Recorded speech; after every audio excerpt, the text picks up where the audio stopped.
Экс-глава МИД Эстонии и депутат парламента Кейт Пентус-Розиманус призвала разговаривать с Россией на языке силы, сообщается на сайте ее партии Риги Кагу.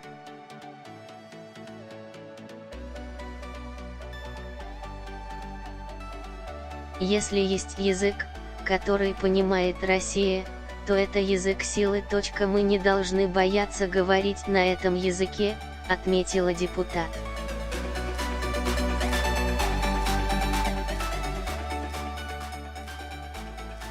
Она добавила, что Россия якобы ведет информационную войну, направленную на раскол Евросоюза.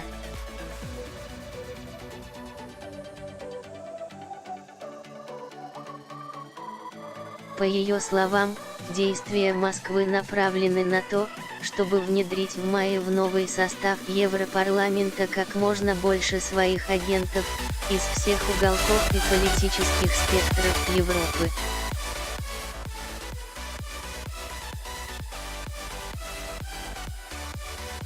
Пентус-Розиманус также призвала руководство страны не терять бдительность перед угрозой со стороны восточной границы.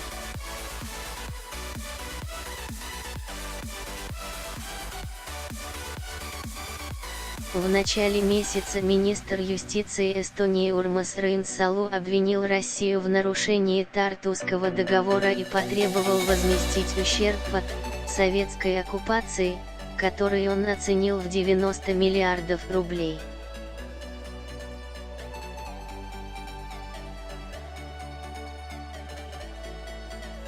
При этом эстонские политики неоднократно заявляли о российской угрозе. Кроме того, российские власти подчеркивали, некоторые эстонские политики занимаются нагнетанием мнимой российской угрозы.